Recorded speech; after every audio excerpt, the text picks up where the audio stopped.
بر وقت تیاری کی تھی اور چین نے بھی بر وقت تیاری کی تھی, اور اس کی وجہ سے وہ جو داعش کا جو ایفیکٹ تھا وہ افغانستان تک محدود. حالیہ جو سچویشن تھی جس میں ماضی کی حکومت نے سی پیک پر تیزی سے کام کیا ہوا تھا اور موجودہ حکومت نے آ کے اس کو سلو ڈاؤن کیا, اس سے چائنا ناراض ہوا تھا, اور کیا وہ ابھی ناراضگی ختم ہوئی ہے آپ کے خیال میں کہ نہیں؟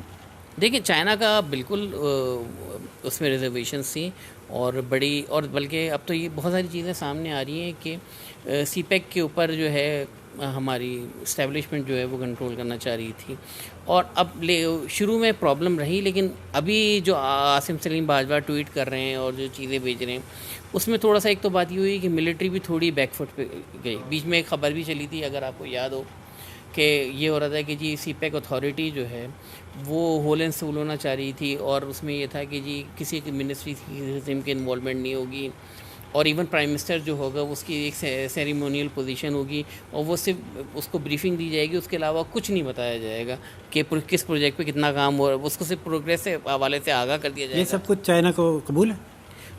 چائنا کے لیے یہ پرابلم نہیں ہے. چائنا یہ کہتا ہے, چائنا کا یہ کہنا ہے کہ ہم سے ڈیل جو کرے اس کے بعد فل اتھارٹی ہو, اور ہمیں یہ نہ ہو کہ جی ڈبلنگ نہ ہو. تو گورنمنٹ نے دے دیا ہے یہ ملٹری کو فل اتھارٹی؟ نہیں, وہ ہو نہیں سکتی, کیونکہ کام این ایچ اے نے روڈ بنانی ہے تو این ایچ اے نے بنانی ہے. اگر آپ نے کوئی ڈیولپمنٹ ورک ہے تو وہ منسٹری نے کرنی ہے. پھر ایسے میں کیا فیوچر ہے سی پیک کا؟ سی پیک کا فیوچر اچھا ہی ہے. سی پیک کا فیوچر جو ہے اچھا ہی ہے. ابھی ML1 کا معاہدہ بھی طے ہو گیا ہے اور سی پیک کا فیوچر اچھا ہے. میں چائنا کو, لیکن بات یہ ہے کہ سمپلی چائنا کا بھی یہ کہنا ہے کہ بھائی جس کا ان کا ایک انہوں نے اپنا اوپینین ظاہر کیا کہ بھائی جس کا کام ہے اسے کرنا چاہیے. جو پاکستان میں ان کو پرابلم آیا تھا وہ IMF سے آیا تھا, کیونکہ IMF کے آنے کے بعد آپ کی کرنسی کی ڈی ویلیو ہوئی تھی بہت برے طریقے سے. آپ کو گیس اور الیکٹریسٹی کے پرائسز آپ کو بڑھانے پڑ گئے تھے, تو اس سے جو ان کو, اور اس سے ان کو کافی ہٹ آئی تھی. تو یہ جو اب دوبارہ ٹریک پہ آیا سی پیک, اس سے امریکہ ناراض ہے, اور کیا اسی کی وجہ سے اس تازہ جو حالات ہیں, تعلقات ہیں پاکستان اور سعودیہ کے, وہ کشیدہ ہوئے ہیں, یا اس کی کوئی اور وجہ؟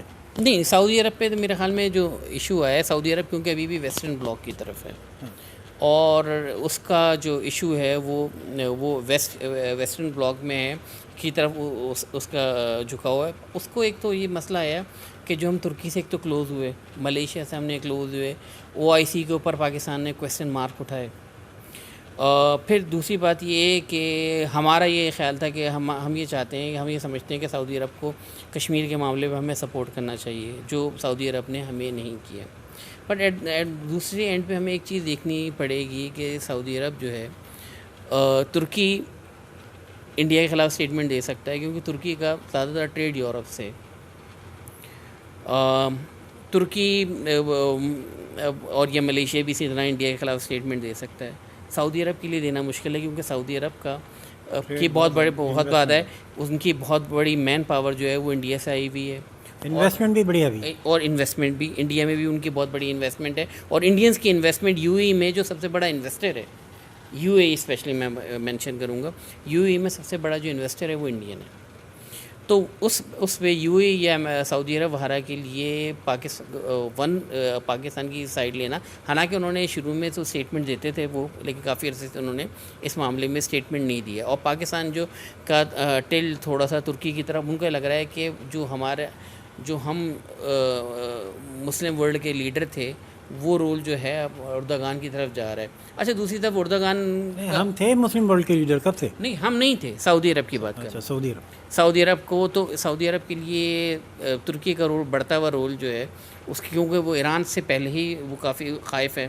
پھر اگر ترکی ایک اسلامک پاور کے طور پہ, اردوغان جو ہے اسلامک لیڈر کے طور پہ بڑھتے ہیں, تو پھر اس کو سعودی عرب کو اس پہ ایشو ہے.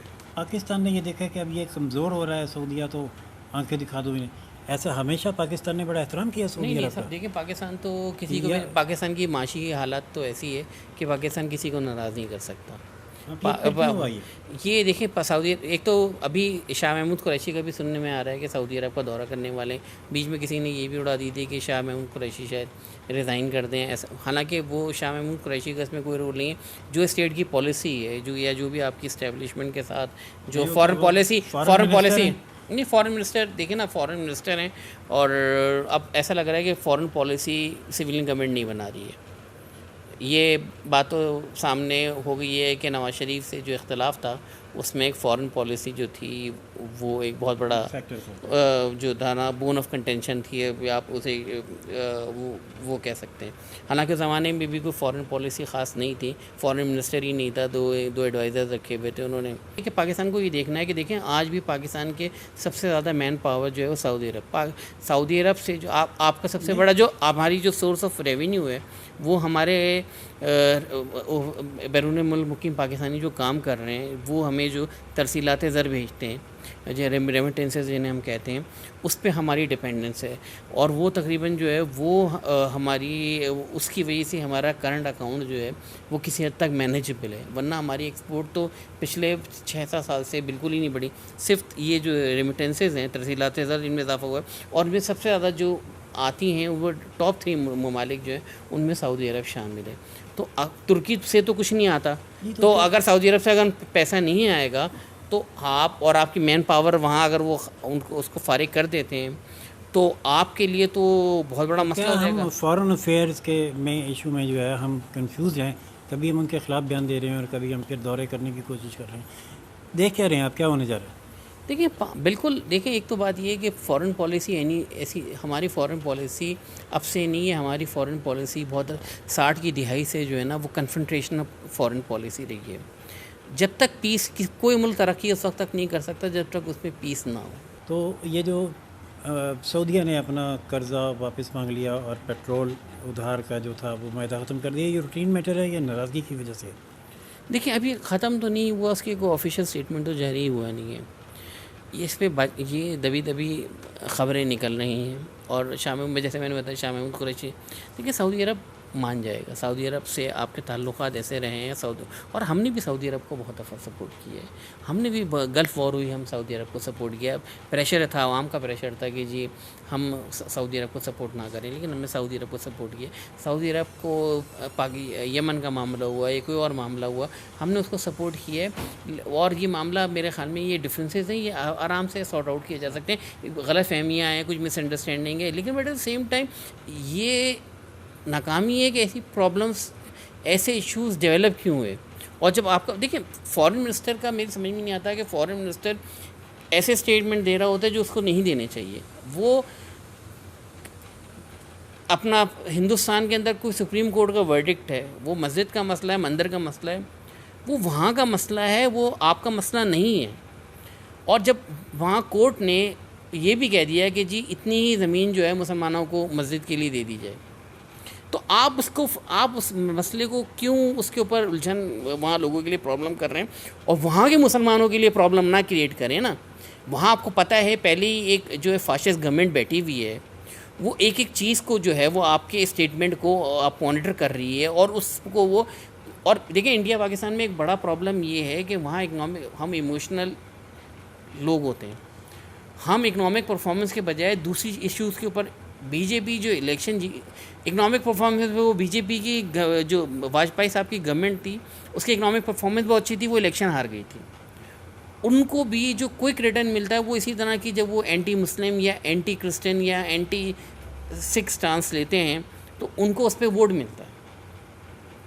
وہ ان کے لیے ابھی بھی جو ایک کوئک ریٹرن ہے وہ اسی طرح ملتا ہے. دہلی کے الیکشن دیکھ لیں، اس میں ٹویٹ ہو رہے ہیں کہ جی it is India versus Pakistan. Kejriwal کو انہوں نے پاکستانی کا ایجنٹ قرار دے دیا تھا، حالانکہ اس بیچارے کا نہ لینا نہ دینا. اور دہلی کا الیکشن جو تھا وہ ایک انتہائی انٹرنل میٹر تھا، پاکستانیوں کو اس کے بارے میں پتہ ہی نہیں تھا، اور رائٹلی پتہ نہیں تھا. دہلی کا الیکشن ہے، اس سے پالیسی اور اندر وہاں انٹرنل افیئر ہے. بہت شکریہ حمزہ صاحب، آپ نے بڑی تفصیل سے سمجھایا اور لگی لپٹی رکھے بغیر کہ کیا انٹرنیشنل حالات جا رہے ہیں اور کیا پاکستان کی اس پہ صورت حال ہے، وہ کنفیوز ہیں. اور وہ بہرحال یہ آپ نے اچھی بات بتائی کہ سعودیہ کے ساتھ معاملات جو ہیں وہ طے ہو جائیں گے, مسئلہ حل ہو جائے گا. اس پہ کرونا کا جو ایفیکٹ ہے وہ کوئی ہے, یا پوسٹ کرونا پری کرونا ایرا ہم اس کو کہہ سکتے ہیں, یا یہ نیچرل کورس میں چل رہا ہے سارا کچھ؟ دیکھیے نیشنل کورس میں چل رہا ہے, جتنا آپ کو ہٹ لینی تھی وہ آپ نے ہٹ لے لی ہے, اور اللہ کا شکر ہے کہ جو بہت بڑا کرائسس آپ لوگ سمجھ رہے تھے, کیونکہ آپ کو ڈونر ایجنسیز نے بھی کیونکہ گلوبل مسئلہ تھا اس لیے آپ کو ڈونر ایجنسیز نے بھی بیل آؤٹ کیا, آپ کے پروگرام کو سافٹ کیا, آپ کو ورلڈ بینک نے بہت پیسہ دیا, ایشین ڈیولپمنٹ بینک نے دیا, وہ دیا. پوسٹ کورونا آپ کے پاس ایکسکیوزز نہیں ہوں گی. اب آپ نے 2-4 کام کرنے ہیں. ایک تو آپ نے اپنی ایکسپورٹس بڑھانی ہے, اپنے انڈسٹریل بیس کو ایکسپینڈ کرنا ہے, آپ نے اور سیکیورٹی کی سچویشن کو امپروو کرنا ہے. اور فارن پالیسی میں کیا کرنا ہے؟ دیکھیں یہ جو پرابلم آ رہی ہوتی ہیں کہ ہر دوسرے روز بلوچستان کے اندر 4-5 آپ کے فوجی شہید ہو جاتے ہیں, اور یا پھر وزیرستان میں اس طرح کے واقعات ہوتے ہیں, اور یا کوئی ٹیررسٹ ایکٹیویٹی ہوتی ہے, تو آپ کو یہ معلوم ہونا چاہیے کہ اگر ریجن آپ کے ارد گرد کے ممالک میں کوئی چیز ہو رہی ہے اور آپ پہ الزام لگ رہا ہے, تو آپ بھی مطلب یہ تو یہ ہے کہ جی اس میں کوئی شک نہیں ہے کہ انڈین انوالومنٹ ہے, لیکن تو پھر آپ کو انڈیا سے بات کرنی پڑے گی نا. یہ کسی کی سپورٹ سے ہو رہا ہے نا. اب اگر کوئی بلوچی ملیٹنٹ آ رہا ہے اور وہ کچھ کر رہا ہے, وہ کسی وجہ سے ہو رہا ہے, اور آپ ایسا ہے کہ بلوچستان میں یا وزیرستان میں لوگوں کے جو مسائل ہیں ان کو سالو کرنا پڑے گا, اور سویلین گورنمنٹ کو کوئی اپنے آپ کو اسرٹ کرنا ہوگا. سویلین گورنمنٹس کا مسئلہ یہ ہے کہ یہ ان کا پور گورننس ہوتی ہے, یہ ڈیلیور نہیں کر پاتے, اس کی وجہ سے اب جیسے ایک مسئلہ آ گیا ہے, اب یہ اڑی ہوئی ہے کہ جی کراچی کو ملٹری جو ہے فیڈرل گورنمنٹ ٹیک کر لے گی یا فوج کے حوالے کر دیا جائے گا. دیکھیں شہباز شریف صاحب بھی جو تھے مجھے یاد ہے 96-97 میں جب آئے تھے تو وہ ہر چیز کو ہر کام فوج سے کروا رہے تھے, میٹر بھی فوج سے چیک کرا رہے تھے, یہ وہ. پھر کیا پرسیپشن یہ ہو گیا کہ ہر کام فوج نے کرنا, اور فوج میں جب پرسیپشن آ جائے کہ جی ہر کام ہم نے کرنا ہے, تو پھر وہ سویلین جو اتھارٹی ہے وہ کمزور ہوتی ہے. آپ اپنے آپ کو اسرٹ تو کریں اور اپنی ریٹ اسٹیبلش کریں. سندھ گورنمنٹ اپنی ریٹ اسٹیبلش نہیں کرے گی تو ایشو ہوگا. پھر دوسرا جو ہے وہ اسپیس جو ہے وہ کوئی ویکیوم ہوگا, وہ کسی نہ کسی نے کور کرنا ہے. ویکیوم کسی نہ کسی نے کور کرنا ہے, اور سویلین گورنمنٹ کو اسرٹ کرنا پڑے گا, چاہے وہ انٹرنل افیئرز ہوں یا فارن افیئرز ہوں. بہت شکریہ حمزہ حبیب صاحب. اس کے ساتھ ہی حمزہ حبیب اور راشد حبیب کو اجازت دیجیے. ہم دونوں کے نام کے ساتھ حبیب آتا ہے, لیکن ہم سگے بھائی نہیں ہیں, کولیگز ہیں. چینل لائک, سبسکرائب اور شیئر کرنا نہ بھولیے گا. اجازت دیجیے, اللہ حافظ.